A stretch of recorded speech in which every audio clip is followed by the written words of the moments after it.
Ladies and gentlemen, welcome to the 97 Republic YouTube channel, where I react to UFC news, live events, basically just anything related to the UFC. So I kindly ask that if you enjoy the video, a friendly reminder to click the like button. If you want to become a part of this channel, feel free to click the subscribe button. And if you don't want to miss out on anything, you want to stay up to date, feel free to click the notification bell. All of this really contributes to the growth of this channel. I would really appreciate it, and I hope you enjoy this one.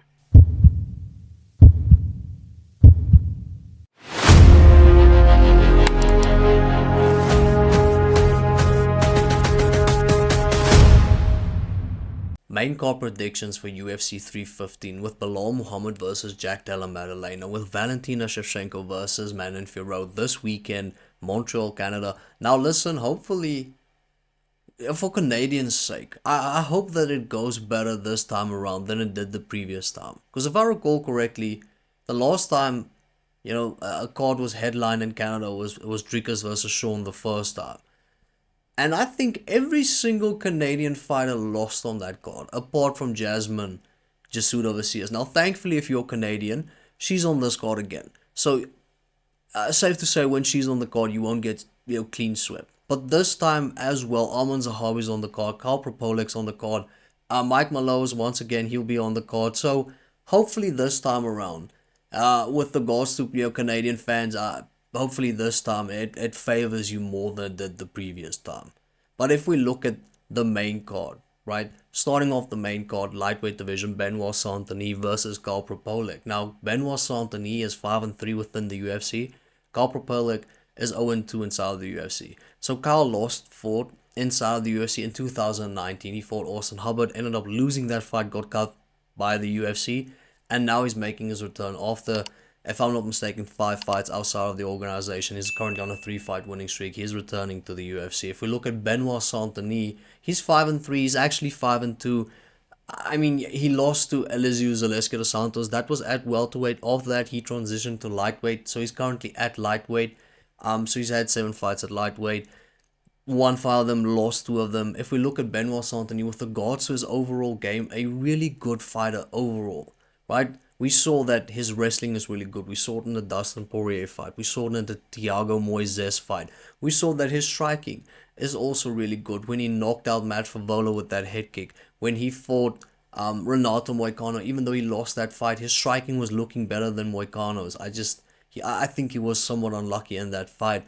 And obviously, his striking when he fought Gabriel Miranda looked also really good. And also, he is a submission threat as well. Beat Gabriel Bonfim via submission, ended up beating Nicholas Stolz via submission as well. So overall, he's a really good fighter. Not the most refined striker that you will see in your life. His striking is really predicated on volume, has good kicks, but mostly predicated on volume, does everything at 100 miles an hour. Where if we look at Carl Propolec, he's definitely a more refined striker, has better striking credentials according to myself, has good head movement, really difficult to hit in the head, has really good has a good left high kick, uses check hooks really well. He does hook way more than he throws straight punches, but I mean his timing is really good. We saw in the Austin Hubbard fight, the last fight he had, in the literally the last second of the very first round, he dropped Austin Hubbard, won that round. But then we saw Carl's weakness, get exposed, and it's his wrestling. Austin Hubbard then basically used wrestling to win that fight back in 2019, and that's the problem. I think Benoit Saint-Denis should take the same approach. We saw Benoit against Dustin Poirier basically fight at 100 miles an hour, and we knew it wasn't sustainable, because he basically just constantly moved forward, and it was wrestling, it was strikes, and that's not sustainable, especially when fighting a guy like Dustin Poirier, who does have somewhat good wrestling defense, is able to stand up. We saw Dustin, just gradually become better with regards to his wrestling, because after that he went on that run, fought Islam Makhachev as well. So Dustin is not an easy person to take down. We saw Benoit Saint-Denis against Renato Moicano. He basically threw his whole fighting style out of the window, was way more calculated, and I don't think it suits him. Because in the Moicano fight, Moicano basically just shot for a takedown, got Benoit on the ground, and absolutely massacred his face. to the extent where they had to stop it via doctor stoppage. So I think Benoit has to move forward. I think he has to engage in wrestling and basically just instead of fighting at 100 miles an hour, fight at like 80, 70. Still constantly move forward. Shoot your takedowns, give your opponent different looks, have your strikes, but not be as reckless. We saw him be really reckless against Dustin. A lot of times when he moved forward, his hands was down, or rather were down. So you cannot fight that way in the UFC. I do think Benoit's gonna win this fight. I do think that he is part of like the top 10 lightweights in the world. I don't think Carl Propolec is there yet. So I think Benoit Saint-Denis wins this fight. And I'm going to say unanimous decision. I think he uses wrestling and I think he basically just uses his grappling as well. Gets Carl to the ground and we might even see him maybe get a submission victory. But I'm going to go unanimous decision. I think this fight goes the distance.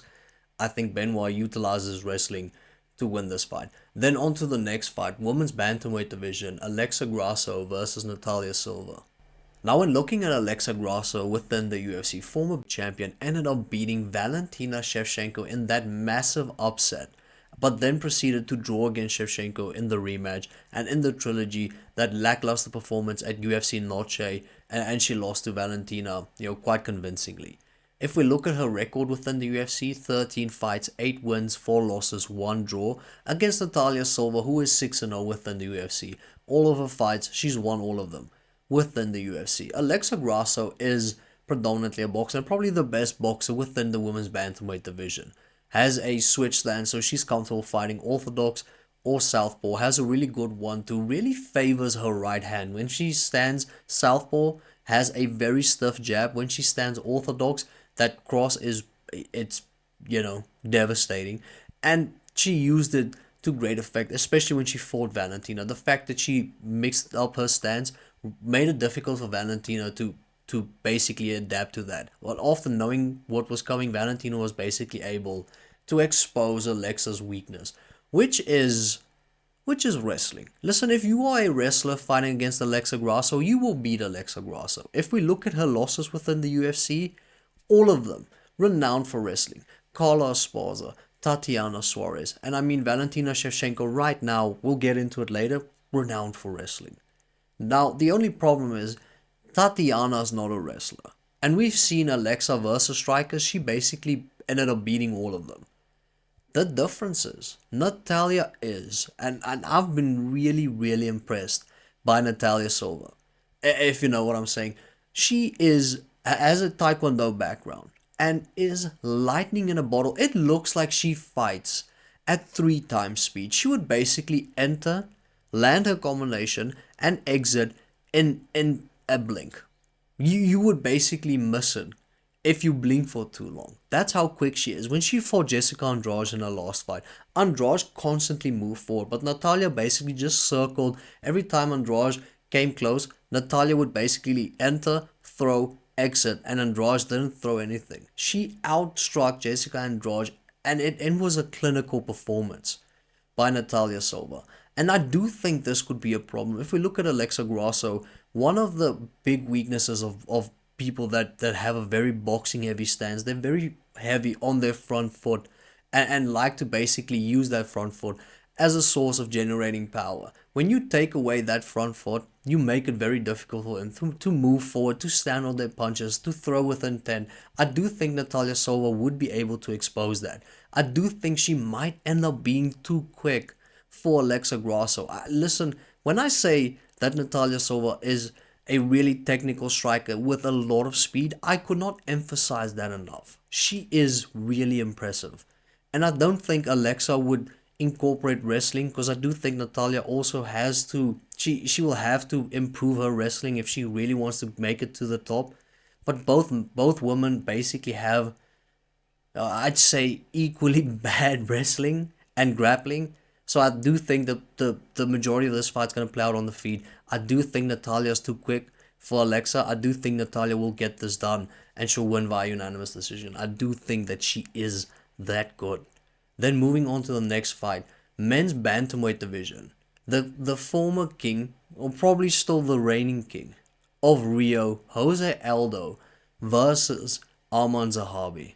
Now, first of all, I do think this is going to be a really good fight. I do think both men are evenly matched up against one another. If we look at Jose Aldo, basically, he's accomplished everything you could ask for with regards to a UFC career, apart from being double champion. There was a time when the WEC merged with the UFC. Jose Aldo was on a 15 fight winning streak, which is an ungodly amount.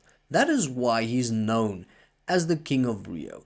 Then obviously after that he fought Conor and we know what happened after that. But genuinely, Jose Aldo is one of the top 3 best featherweights ever. And he's not number 3. So, just a really impressive career. If we looked only within the UFC, 22 fights, 14 wins, 8 losses. A lot of those losses coming at bantamweight just due to the fact that featherweights, they started getting bigger, they started dropping more weight, and Jose Aldo decided to move down to bantamweight. Even at bantamweight, even at his age, massive and yoked for the division. Now, when we talk about Aldo, obviously synonymous with Jose Aldo is leg kicks. However, he doesn't utilize it as much anymore due to the fact that, let's remember, Jose Aldo is at the latter end of his career. He retired a few years ago, but then came back, said he feels like he is in his second prime. Now, whether you want to believe that or not, I do feel like he is unlucky, or rather was unlucky in his last performance against Mario Batista. I do think that Aldo warranted winning that fight. I do think that he did enough to win that fight. The judges didn't think so.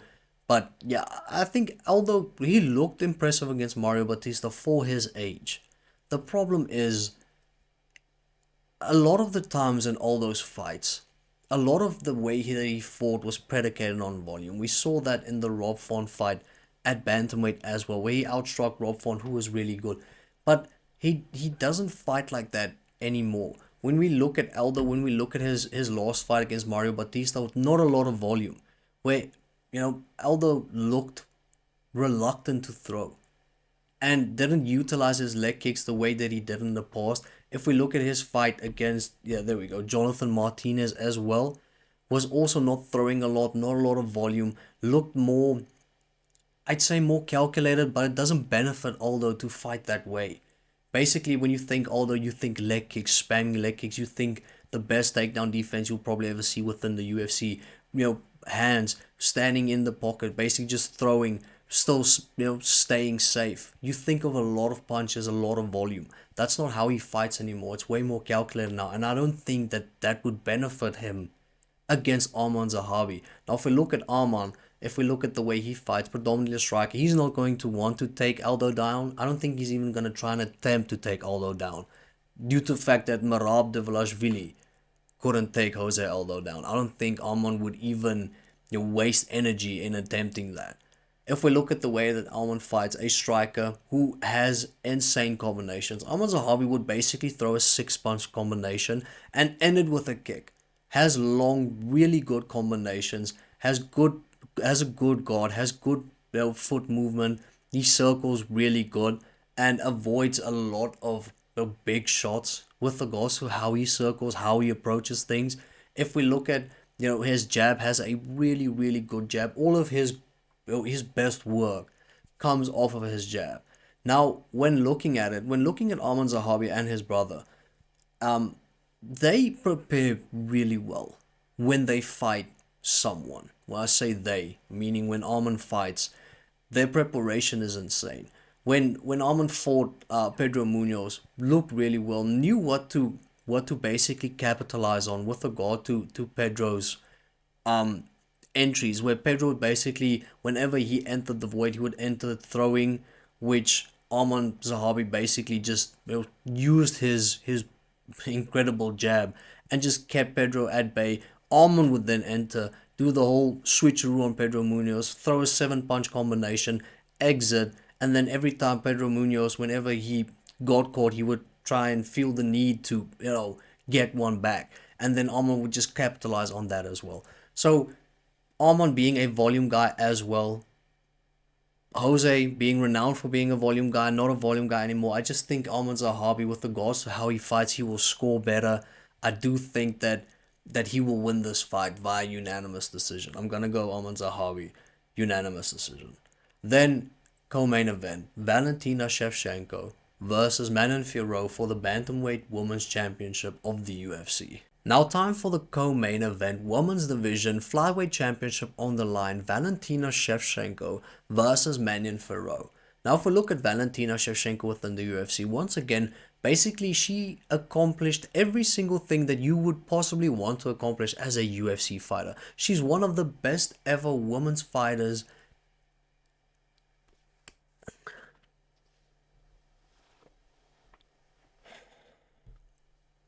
Now time for the co-main event, Women's Flyweight Championship on the line, Valentina Shevchenko versus Manon Fiorot. Now if we look at Valentina's record, and if we look at Valentina with regards to a UFC career, as accomplished as you could ask for within the UFC, honestly, Valentina Shevchenko is one of the best women fighters of all time. If we look at her record within the UFC, 13 wins, 3 losses, 1 draw. If we look at Manon Fiorot and her record within the UFC, 7 fights, and she's won all of them.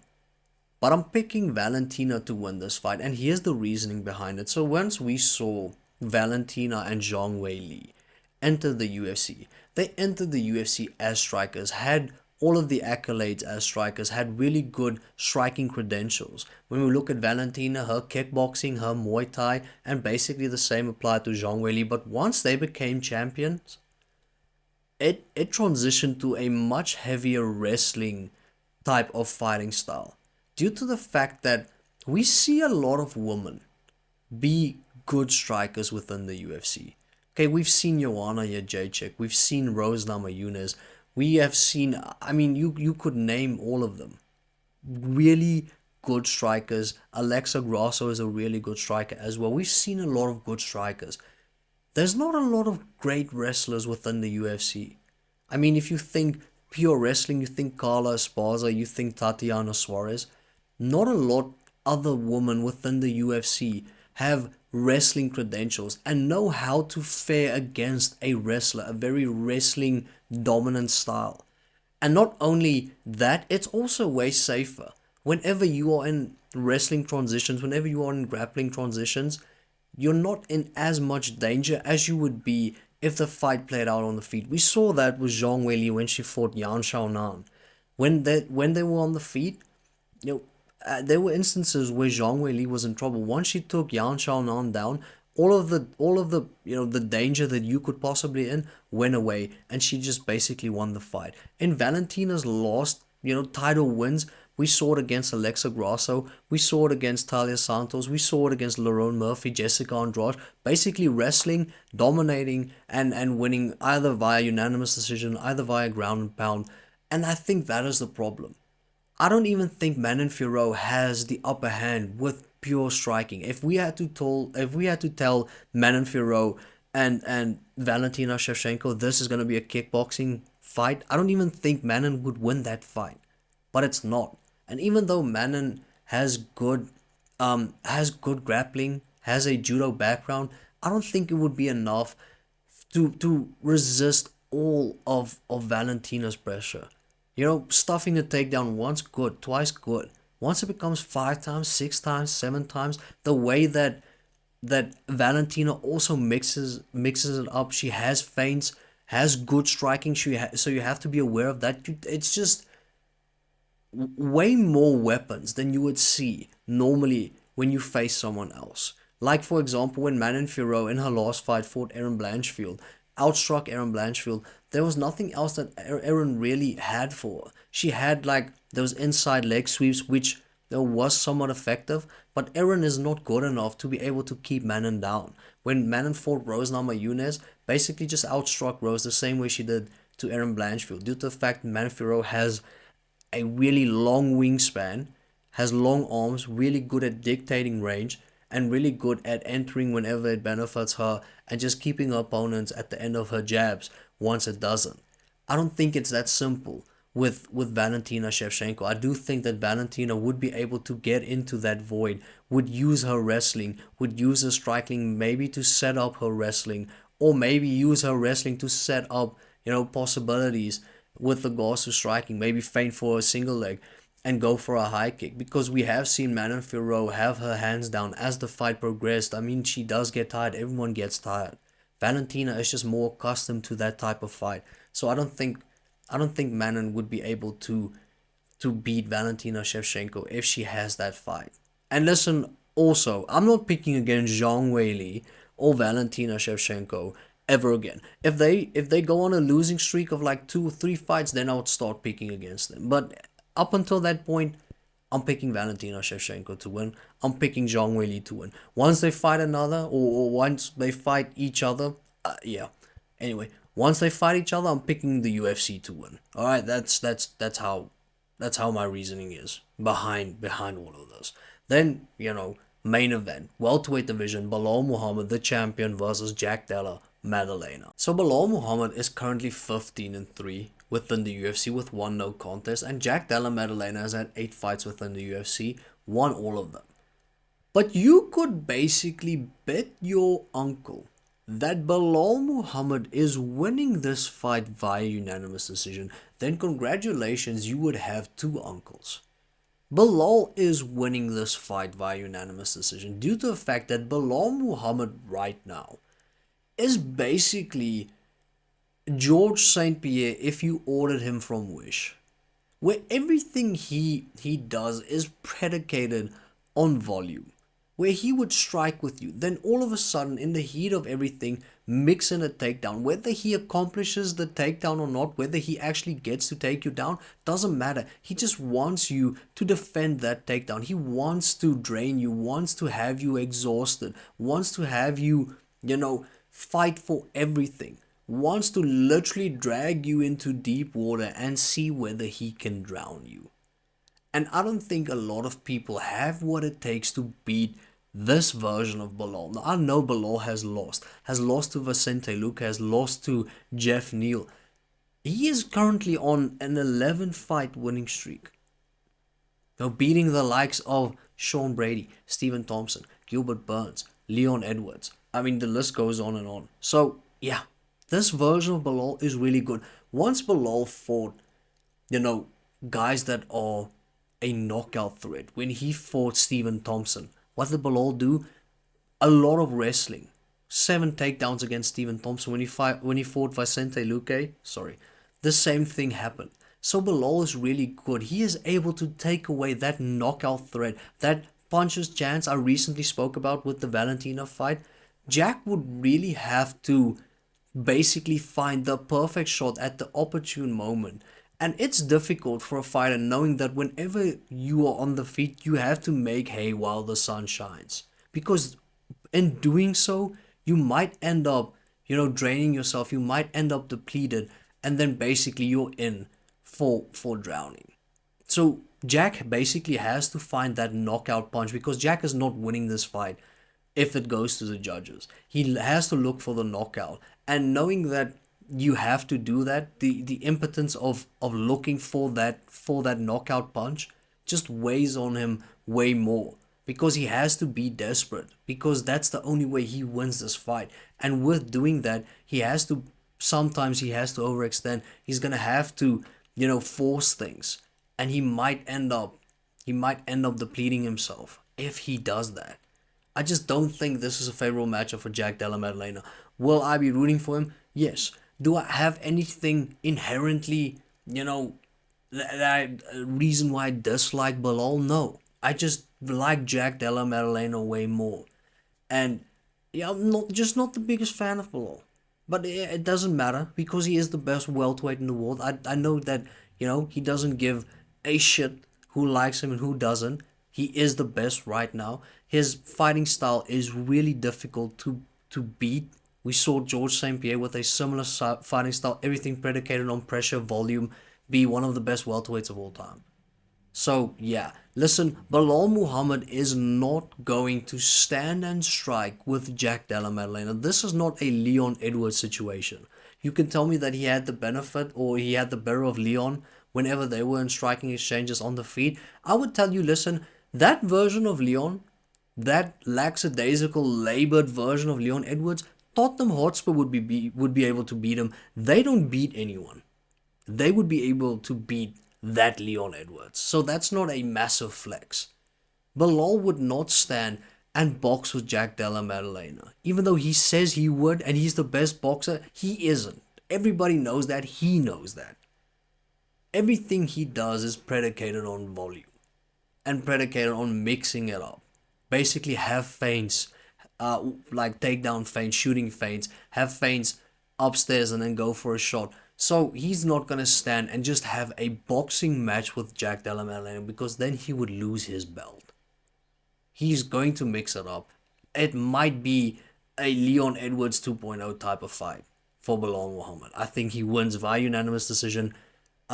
Sell everything you have and put it on, you know, Belal winning via unanimous decision. Don't do that. But anyway, that's my predictions for the main card of UFC 350. Let me know in the comment section, do you agree? If you don't, which ones do you disagree with? I would really appreciate it. I hope you enjoyed the video, and I'll catch you in the next one.